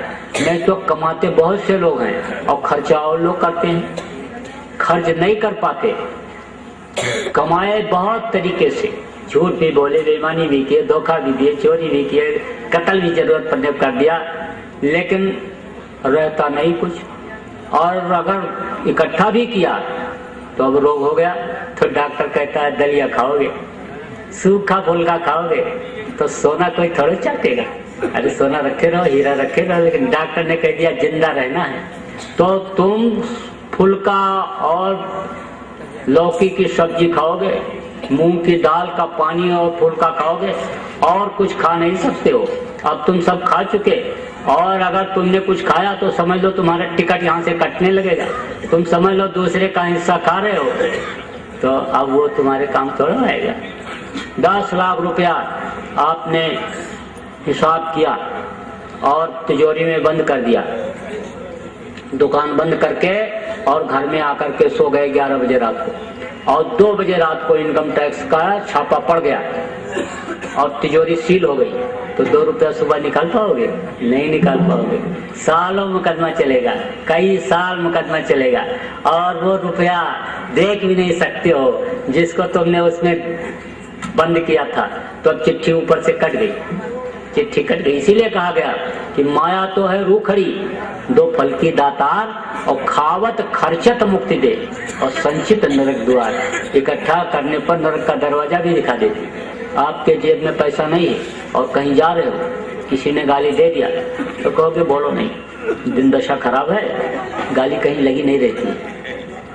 और अगर जेब में पड़ा है 10-20 हजार रुपया और किसी ने ऐसे तिरछा देख लिया तो कहोगे निकाल लो ऑफिस की, निपट लेंगे। अब वो बात नहीं है पहले वाली, जेब गर्म है, दे लेके सब निपटा लेंगे।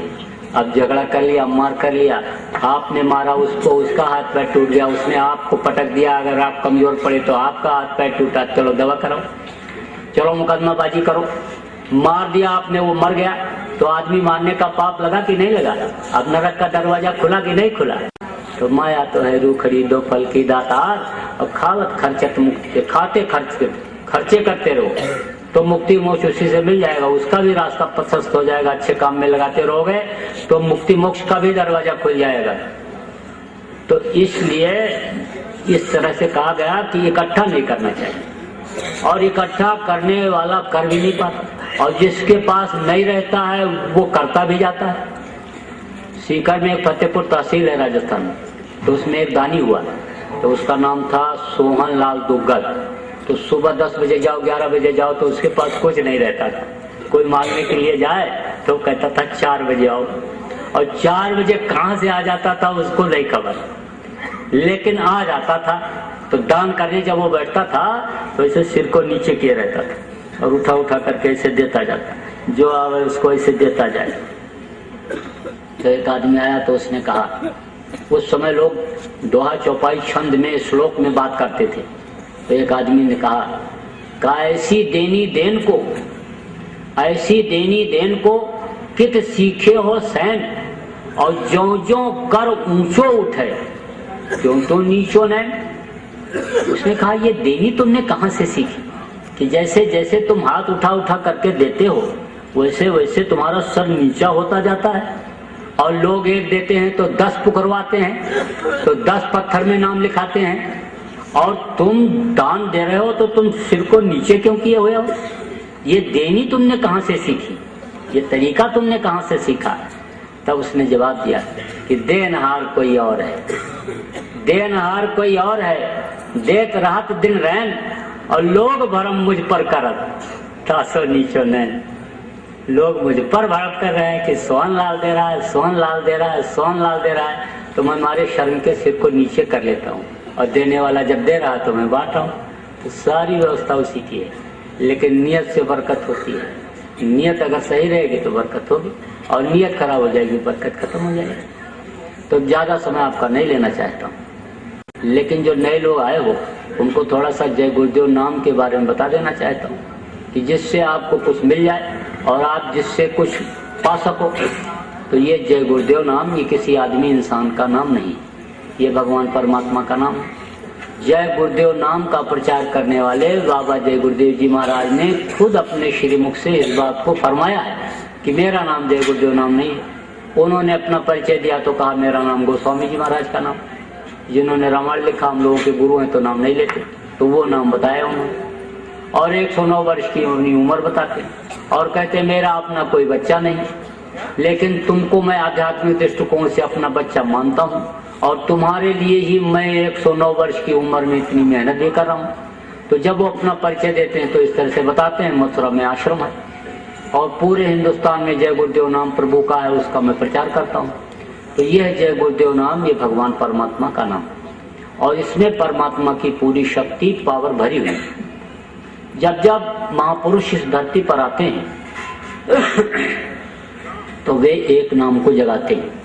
जैसे त्रेता में जब भगवान राम आए थे तो उन्होंने राम नाम जगा करके यानी राम नाम में शक्ति भर दिया था। आपको याद होगा कि जब लंका पर विजय प्राप्त करने के लिए भगवान राम जा रहे थे तो समुद्र में पुल बनाने की जरूरत पड़ी थी।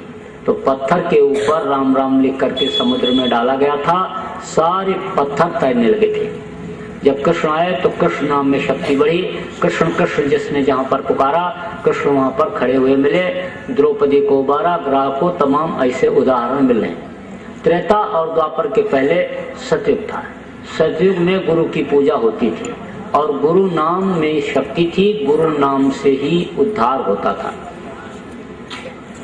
उसी गुरु नाम को बाबा जय गुरुदेव जी महाराज ने जगा लिया और गुरु के पहले जय लगाया। जा माने जयमान, या माने जो, जयमान माने जो हमेशा रहे।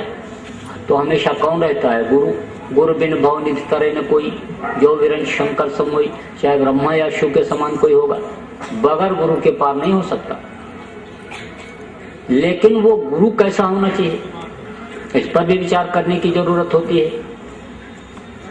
गुरु में 2 अक्षर, रू है नाम प्रकाश का, और गु कही अंधकार, और ताको करे विनाश जो, सोई गुरु करता। इन बाहरी आंखों को बंद किया तो अंधेरा हो गया, लेकिन इन बाहरी आंखों को बंद करने पर जो अंतर में उजाला ला दे वो वास्तव में सच्चा गुरु, समृद्ध गुरु होता है। लेकिन अब आजकल लोग ऐसे गुरु की खोज कम करते हैं, क्योंकि वो बुराइयों से लोगों को अलग करना चाहते हैं, बुराइयों को छुड़ाते हैं। तो बुराइयों के छोड़ने में थोड़ी तकलीफ होती है। धोबी जब कपड़ा को धोता है तो पटक करके धोता है और उसको निचोड़ता है, तब उसकी मैल निकलती है तो कपड़ा सिकुड़ जाता है, ऐंठ जाता है, फिर उसको झींचता है, खींचता है, फैलाता है, सुखवाता है किसी तरह से। तो इसी तरह से बुराइयों के छोड़ने में लोगों को तकलीफ होती है।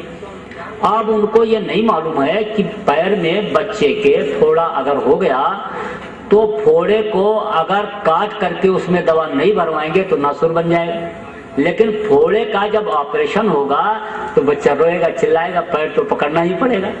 इस चीज को नहीं सोचते हैं कि दवा भरना जरूरी है, नहीं तो नासुर बनेगा।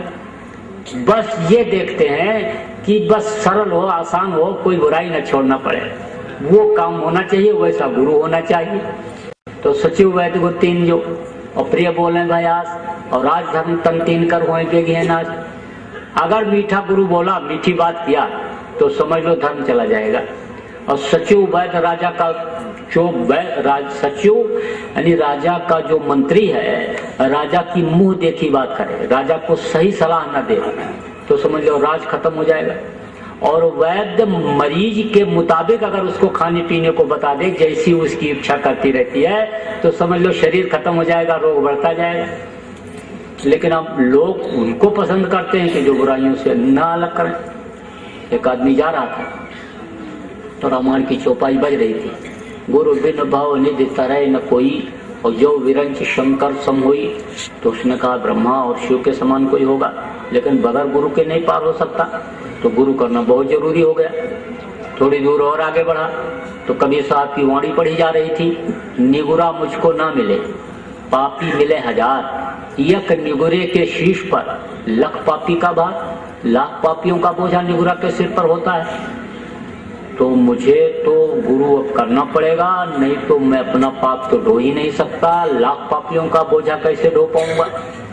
सोचने लगा कि मंदिर के पुजारी को गुरु बनाऊं, कि मठ के मठाधीश को गुरु बनाऊं, कि आश्रम के महंत को गुरु बनाऊं। गुरु बनाऊं किसको बनाऊं, सोचता हुआ जा ही रहा था, तब तक उधर से दंड कमंडल लटकाए हुए साधु बाबा आ रहे थे। मोड़ मुड़ाया, खाने को जब नहीं मिलता कहते मोड़ मुड़ाओ, कपड़ा बदलो, चलो। नारी मुई घर सत्यानाशी, और मूल मुड़ाए भैया सन्यासी, कहते हम सन्यासी बन जाओ। मूल मुड़ाए 3 गुण, सिर की मिटे खाद। मूल मिलाए 3 गुण, सिर की मिटे खाद, और बनी बनाई रोटी मिले, और लोग कहे महाराज।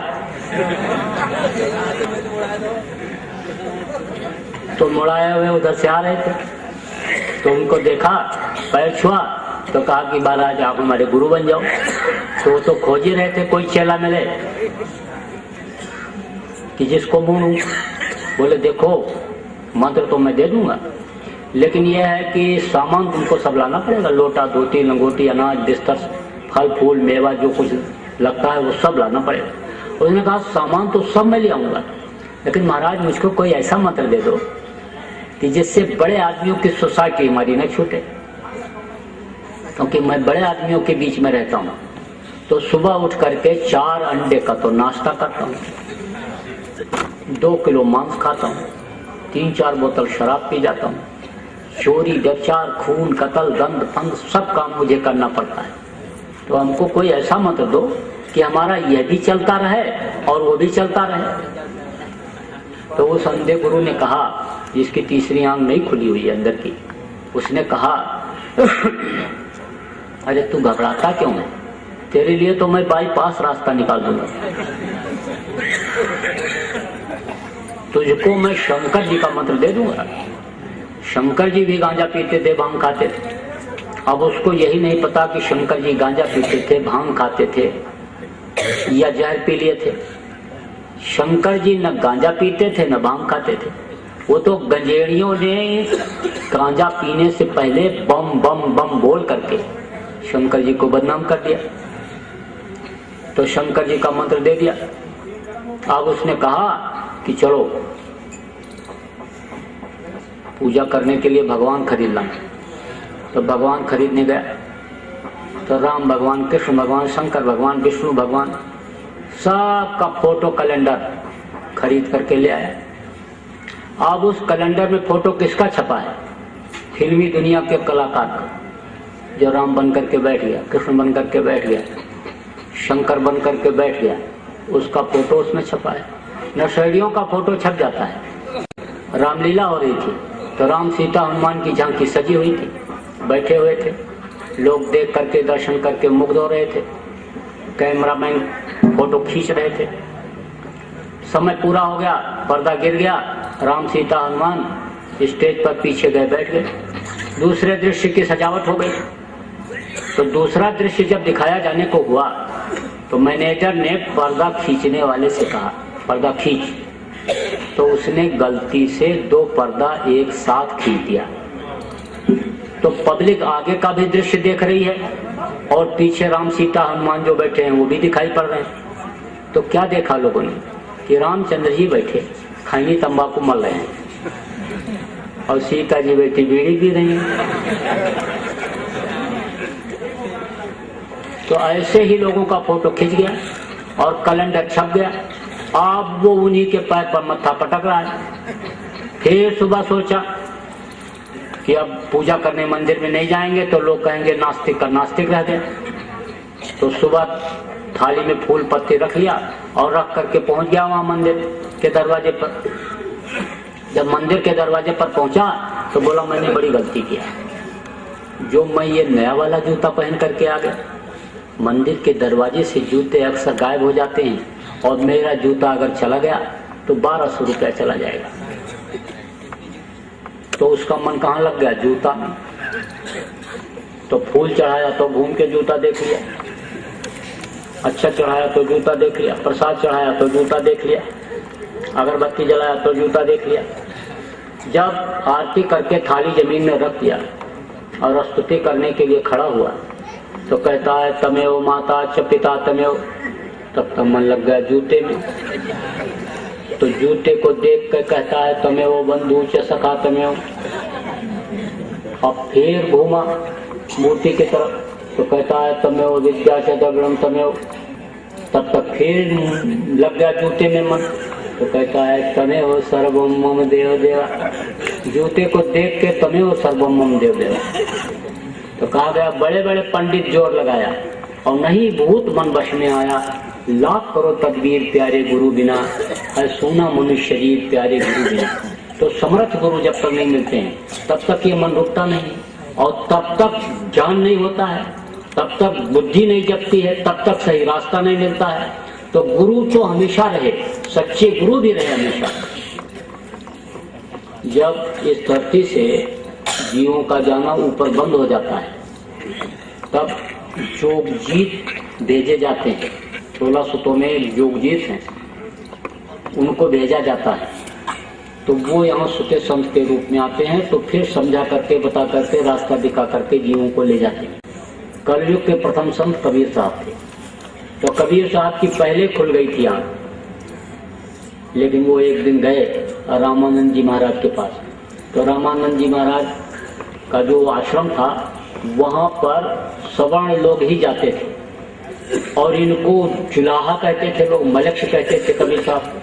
तो इनको जाने नहीं देते थे, कहते थे कि अपवित्र हो जाएगा, स्थान यहाँ नहीं आने पाते थे ये। लेकिन जब एक दिन गए तो दूर खड़े थे दरवाजे पर और रामानंद जी महाराज अपना माला खोज रहे थे सुने की। काफी देर से परेशान थे तो कबीर साहब वहीं से बोले, अरे गुरुजी आपका माला वहां रखा है, आप बहुत देर से परेशान हो, ले लो। तो उन्होंने देखा माला वहीं रखा जहां कबीर बोले थे। तो एक तो होता है, एक होती है विद्वता, विद्वान होते हैं, और एक होता है ज्ञान। तो हिंदी पढ़ लो, अंग्रेजी पढ़ लो, उर्दू फारसी का ज्ञान खूब अर्जित कर लो, दुनिया की जानकारी कर लो, हर क्षेत्र की जानकारी कर लो, तो आप क्या रहोगे? विद्वान रहोगे। लेकिन एक होता है ज्ञानी, जिसकी अंदर की आंख खुल जाती है, इन्हीं दोनों आंखों के बीच की तीसरी आंख खुल जाती है और अंतर का बोध हो जाता है। वो अंतर में ही बैठ करके दुनिया की सारी चीजों को देख लेता है, उसको ज्ञानी कहते हैं। मसी कागज ने कलम गई नहीं हाथ, उस पर आज लोग रिसर्च कर रहे हैं, पीएचडी कर रहे हैं। तो वो ज्ञानी थे। कौन? कबीर साहब। और ये रामानंद जी विद्वान थे। तो उन्होंने किताब में ये पढ़ा था कि तीसरी आंख अगर किसी की खुल जाए तो वो कहीं भी बैठ करके हर चीज को देख सकता है। तो उनको ये विश्वास हो गया कि कबीर की तीसरी आंख खुली हुई है, तभी तो माला को वहां से देख लिया। सामने भी नहीं है, बहुत दूर है और वहीं से बता रहा है, तो उसकी आंख खुली हुई। तो उन्होंने कहा हम अब इसको अपना गुरु बनाएंगे। तो गए और कबीर को इसे चिपका लिया रामानंद जी ने और बोले बोलो किस लिए आए हो? तो कबीर ने कहा आपको गुरु बनाने के लिए। तो ऐसे तो ये बड़ी चिंता में हो गए कि मैं तो इनको बनाना चाहता था और ये मुझे गुरु बनाने के लिए कह रहे हैं। तब फिर उन्होंने कहा आखिर अब तुमको क्या जरूरत है गुरु बनाने की? तुम्हारी तो पहले से खुली हुई है, तीसरी आंख, थर्ड आई, आत्मचक्षु तुम्हारा पहले से खुला हुआ है, तो अब तुमको क्या जरूरत है गुरु बनाने की? तब उन्होंने कहा कि गुरु की मर्यादा रखने के लिए, गुरु का अस्तित्व न समाप्त हो जाए, गुरु का नाम न खत्म हो जाए, इसलिए आपको गुरु बनाना चाहता हूं। तब भी रामानंद जी को संतोष नहीं हुआ। तो रामानंद जी ने कहा कि आखिर मेरा क्या होगा, जब तुम मेरे गुरु बन जाओगे तो मेरा क्या होगा। तब कबीर साहब ने कहा कि इस जन्म में आप मेरे गुरु रहोगे, अगले जन्म में आपको पार कर दूंगा। तो गुरु हमेशा रहे, इसलिए बाबा जी ने जय लगाया। और देव माने देने वाला, जो सच्चा गुरु समर्थ गुरु होता है वो देता ही है, लेता कुछ नहीं। लेता क्या है, जो कोई लेने को न तैयार हो। जैसे बाबा जय गुरुदेव जी महाराज कह रहे कि तुम अपनी बुराइयों को मुझे दे दो, मैं अपने ज्ञान अग्नि के द्वारा जला दूंगा और तुम्हारे अंतःकरण को साफ कर दूंगा, नाम रूपी रत्न तुमको दे दूंगा। तीसरी आंख के ऊपर जड़ी लगाओगे, आंख खुल जाएगी, दिव्य दृष्टि खुल जाएगी। तो यह जय गुरुदेव नाम, ये मालिक परमात्मा भगवान का नाम। आपके मन में शंका हो जाए, परीक्षा ले लो। जंगल में आप जा रहे हो, डाकू आपको घेर लें, जंगल के जानवर घेर लें, बचने की कोई उम्मीद ना हो। 10 बार जय गुरुदेव बोलो, कोई न कोई बचाने वाला आ जाएगा। रास्ते में जा रहे हो, मधुमक्खियां छेदने लगे, पानी में नहाने के लिए गए हो, डूबने लग जाएं, तिनके का भी सहारा ना हो, आप 10 बार जय गुरुदेव बोलो, कोई न कोई बचाने वाला आ जाएगा। कोई आदमी बीमार है, दवा फायदा नहीं कर रही है, आप दवा को पिला चुके हो, 10 बार जय गुरुदेव बोल करके उसी दवा को फिर से पिला दो और बढ़ा के लटा दो। जब दवा आपने पिलाया 105 डिग्री बुखार चढ़ा हुआ था, और 2 घंटे के बाद देखोगे कम हो जाएगा, उतर जाएगा। कोई जायज काम है आपका न बन रहा हो, बार बार दौड़ के जा रहे हो, आप 10 बार जय गुरुदेव बोल करके जाओ, 2 आना 4 आना से लेके 16 आना तक बनेगा। जैसा काम होगा उस हिसाब से आपका काम बनेगा। लेकिन एक चीज और बता दें, चोरी चकारी या गलत काम के लिए अगर जय गुरुदेव बोल करके गए तो उसी दिन पकड़े जाओगे, फिर नहीं बच सकते, मार पड़ेगी। देखो बच्चों, विद्यार्थियों, खूब मेहनत से पढ़ना। परीक्षा के समय में अगर कोई सवाल ना समझ में आवे तो उस समय जय गुरुदेव बोलना, आंख बंद करके अंदर में बोलना। जोर से बोलोगे लड़के हंसेंगे, अंदर में बोलना तो सवाल समझ में आने लगेगा, याद आने लगेगा। लेकिन पढ़ना जरूरी है, पढ़ोगे नहीं तो क्या याद आएगा, पढ़ना जरूरी है। कोई आदमी मर रहा हो, आखिरी सांस ले रहा हो, आप हर तरफ से निराश हो गए हो, पंडित मुल्ला पुजारी का दुआ बबूद करा चुके हूँ, वैद्य हकीम डॉक्टर का इलाज करा चुके हूँ, राम रहीम ईसा मूसा 33 करोड़ देवी देवता भैया भवानी सबको पुकार चुके हो, सोच लियो कि बचेगा नहीं, तो मरने वाले के कान में 10 बार जय गुरुदेव बोल देना। जय गुरुदेव नाम प्रभु का नाम बोलो, जय गुरुदेव नाम प्रभु का नाम बोलो, जय गुरुदेव नाम प्रभु का नाम बोलो, तो मरने वाला आदमी आंख खोल देगा। अगर भूत प्रेत बाधा से या बीमारी से बेहोश हो गया होगा तो बच जाएगा। मान लो इस दुनिया संसार से उसके जाने का ही समय हो गया, क्योंकि जाना सबको पड़ता है। बल विक्रम वेणु दधीच गए और पारख गए जिन भारत खाना, गए दुर्योधन जंग जुरे जिन 64 कोस में छत्तो ताना, बल ऐसे बलवान गए ये करे कखरी रसकंध लुकाना, और धरा का प्रमाण यही स्वामी, फरा सो झरा और बरा सो बताना। तो जाने का भी समय अगर हो गया होगा तब भी वो 1 मिनट के लिए आंख खोल करके बताएगा कि हमारे सामने एक सफेद दाढ़ी वाले, सफेद कपड़ा लपेटे हुए महात्मा आ गए। बाबा जय गुरुदेव जी महाराज की तस्वीर अगर पहले कभी देखे हुए होगा या बाबा जय गुरुदेव जी महाराज का दर्शन किए हुए होगा तो साफ साफ बताएगा कि बाबा जय गुरुदेव जी महाराज आ गए और उन्होंने हमको यमराज के दूतों से बचा लिया। इस समय मुझको पूरी शांति महसूस हो रही है। मेरी हड्डी हड्डी जो चटक रही थी, हजारों बिच्छू के डंक मारने इतना दर्द मेरे बदन में पैदा हो गया था, आंख की रोशनी जो खत्म हो गई थी, कान से सुनाई नहीं पड़ रहा था, जबान तुतली हो गई थी, अब मुझको कोई तकलीफ नहीं है। अब मैं बाबा जय गुरुदेव जी महाराज के साथ जा रहा हूँ, मुझको पूरी शांति महसूस हो रही है। तो मरने वाला कभी झूठ नहीं बोलता, फिर तो यकीन विश्वास आपको करना ही पड़ेगा। लेकिन अब आप में बुद्धिजीवी लोग भी बैठे हैं, पढ़े लिखे, जिनमें PhD डीलिट तमाम डिग्री लिए हुए बैठे हो, तो आप तो इस बात पर विश्वास करो न करो, क्योंकि आप आधुनिक दुनिया में हो। तब आप कहोगे कि अरे जब कभी आंधी आफत आएगी, बीमारी तकलीफ आएगी, तब हम क्या परीक्षा लेंगे, तब हम क्या लाभ उठाएंगे। आप चाहो आज से लाभ उठाओ।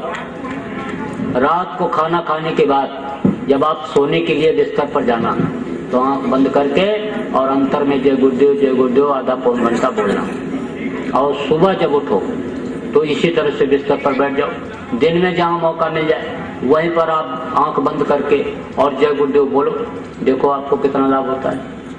लेकिन शाकाहारी रहना और ऐसे नशे का सेवन मत करना कि जिससे बुद्धि खराब हो जाती है। आप शाकाहारी सदाचारी रह करके अगर जय गुरुदेव नाम का ही जाप कुछ दिन कर लोगे तो आपको बहुत लाभ दिखेगा।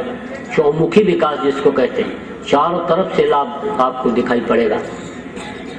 आप करके देख लो, और जैसे मौका मिले वैसे आप को जैसे खबर लगाए कि नामदान होने वाला है, आप पहुंच करके और नामदान ले लो, अपनी जीवात्मा का भी कल्याण कर लो। नहीं तो ये बेचारी फंस जाएगी, और फंस जाएगी तो फिर करोड़ों करोड़ों जन्मों तक के लिए ये चली जाएगी नर्क में 84, फिर तो बहुत मुश्किल हो जाएगा। इसलिए आप इस सब चीज़ों का जो बताया गया आप ध्यान रखना और इन पर आप लोग अमल करना। तो आपका ज़्यादा समय नहीं लेना चाहता हूँ। मेरे कहने सुनने में अगर कोई गलती हुई होगी तो आप छोटा समझ करके माफ़ करना। बोलो जय गुरुदेव, जय गुरुदेव, जय गुरुदेव, जय।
कुछ बात हुई थी